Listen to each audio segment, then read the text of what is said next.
40s was a decade full of innovation, both in recording technology and music as a whole, but also a decade of relentless conflict and war. So how did this shape the music that we remember from this time? Well, I've spent the last week gathering all the information I could to answer that exact question. Let's look at the gear, techniques, and the culture that shaped the music of the 1940s. The 40s echoes the sound of big band jazz, swing, early rhythm and blues. Think of Glenn Miller, Duke Ellington, Frank Sinatra, Billie Holiday. Later in this video, we're going to get way more into the culture and how that melded with the wartime worry, but it's important to note the importance of music as morale during World War II. So to start us off, let's talk about the gear. One of the most iconic microphones from this era you'll recognize from my 50s video. It's the RCA-44. This was a ribbon microphone manufactured by Radio Corporation of America, or RCA. They developed ribbon microphones throughout the 1930s and the 1940s. The RCA-44A was the first permanent magnet bidirectional microphone. You can see it as a choice microphone for Frank Sinatra's vocals, or for recording a big band.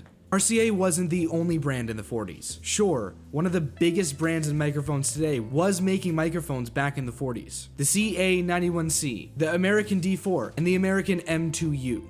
These microphones you might see less in a studio, but that's not all that recording equipment is used for. The Shure brothers supplied microphones and headphones to US military as well as Britain and Russia during World War II. Now, in my videos about the 50s, the 70s, and 80s, whenever I'm talking about what medium they're recording to, it's always tape. But tape wasn't really introduced into the US, at least, until after the war when the Germans brought it over. In the early 1940s, music was actually recorded onto a placard disc, or a wax cylinder, which is actually what the first ever musical audio recordings were recorded on. Now, this specific limitation is a huge reason for the low fidelity and warm sound that we associate with the 40s. The frequency range and response on these lacquer plates just are a pretty small portion of the actual human hearing range. Today with digital, frequencies are played exactly as they're put in. But as audio was being recorded onto these discs, a needle would actually etch the sound into these discs to be played back later. With that, you lose a lot of fidelity and a lot of frequencies, especially in the high range. This is also where you get that pronounced hiss. Like a lot of innovations at the time, it was very closely related to the war and the arms race in terms of technology. The Americans had been working on higher fidelity audio recordings, but they hadn't quite perfected it. But in Germany, they had magnetic tape. At the end of the war, when the Allies invaded Germany, US serviceman Jack Mullen was assigned to seize and analyze the German recording technology. When he brought it back to America, word spread quickly. And soon after that, this technology took off commercially, internationally. This magnetic tape innovation was a huge leap in audio fidelity. It quickly became the standard for mastering tracks. And the medium in which that people played back audio quickly moved from shellac to vinyl. Now let's talk about how the actual room would be set up in a studio of the 1940s. The sound of the time was big bands with big horn sections and loud drums. Setting up mics for that kind of arrangement is way different today than from the 1940s. Because now we would close mic almost everything, and maybe set up a couple room mics. But you need to understand in the 1940s, there was no multi-track recording. And typically the band would be projecting into just one mic. So no faders, no console, no multitrack. How are you supposed to mix? Well, simple. You weren't miking the instruments, you were miking the room. So you have to mix in the room. The distance away from the mic is like your faders, and on or off axis is like your EQ. The room would be set up so loud instruments like drums wouldn't have to compete with soft, delicate instruments like woodwinds or vocals. The drums would be put far back in the room and the vocalist would be right up there on the mic. And sometimes during big band performances, the performer would go in front of the mic to sing something, and then when there would be an instrumental interlude, they would get out of the way of the mic. Everything was captured in the room, live, no mixing. What was recorded onto that disc was just what the song was. Musicians and bands rehearsed and rehearsed and rehearsed before they even stepped foot into the studio. Studio time was expensive, studio time was not flexible. You need to be on your A game, because you only have one shot to do it really. And also think there's no reverb units, there's no effects really. Physical plate reverbs weren't even invented yet, it was the room. You were treating the room, you were placing the musicians in the room where you wanted, you were placing the mic in the room where you wanted.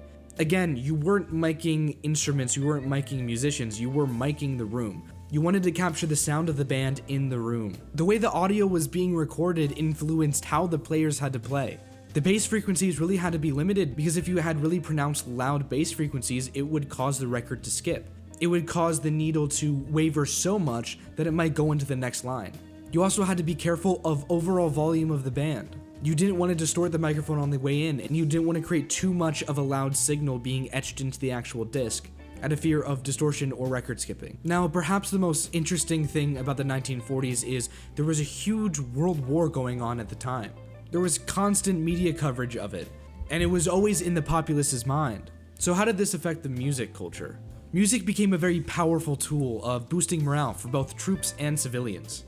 Songs like Boogie Woogie Bugle Boy by the Andrews Sisters and We'll Meet Again by Vera Lynn offered encouragement to troops. These songs reflected hope, solidarity, and resilience, giving people a sense of connection and purpose. Governments too recognized the power of music and utilized it for propaganda. Both the United States and Britain governments commissioned songs to be written to promote patriotism and support the war effort, reinforcing themes of sacrifice and loyalty. Military broadcasts and radio shows broadcasted these tunes for soldiers abroad, strengthening their connection with home and a shared sense of identity. But the war effort has a very common influence on any industry, and it's shortages. Due to wartime rationing, materials like shellac were pretty scarce. This meant fewer records being produced and limiting the market. This forced record companies to be very selective with what they put out, focusing on popular artists that drive demand. The shortages weren't just on materials, but talent too. Musicians, engineers, and producers were drafted, creating a shortage of talent in the industry. Bands had to adapt by recruiting women and younger musicians to fill in the role typically held by men. This led to a fresh infusion of talent and gave rise to female-led bands and female vocalists. Another effect of the shortages of records came with the rise of radio. With fewer records available, radio became the main source of consumption for the general population. But as well, live radio broadcasts, particularly for soldiers, became common and became a central platform for music to be shared to the public. This shift helped artists reach a broader audience and gave leeway for more risk and more variety of styles catering to the public's needs. Speaking of genre and the public, swing and jazz became the escape. The war brought on a lot of hardships, both for soldiers and also for soldiers' families. No one liked talking about the war. No one actually loved thinking about it. It was a really scary time for a lot of people. So dance halls were popular, events were being thrown, providing temporary refuge and escape for civilians and soldiers alike. The genre's upbeat tempo and lively energy helped people let loose even during tragic and really difficult times. Jazz, with its improvisational and free-spirited nature, symbolized the ideals of freedom and resistance against oppression. Allied countries embraced jazz as an emblem of democracy and individuality, contrasting it with the controlled, propagandistic nature of the enemy's music. Jazz popularity during World War II helped embed it as a symbol of liberation. Now, once the war was finally over, soldiers coming back from abroad brought back a lot of cultural impact with them. This exposure helped diversify music and contributed to the blending of genres that is synonymous with post-war American music. After the war, there was an economic boom, and with it came a heightened demand for entertainment and music. This demand drove record sales and expanded the reach of genres like rhythm and blues that set up the stage perfectly for the 1950s, which I go into way more depth in my 1950s video. World War II and the surrounding context completely changed how records were being made, how people were talking about conflict, and how people were escaping from it as well. It was times like this where us as a country really needed to come together, and music is the best medium, in my opinion, to do that.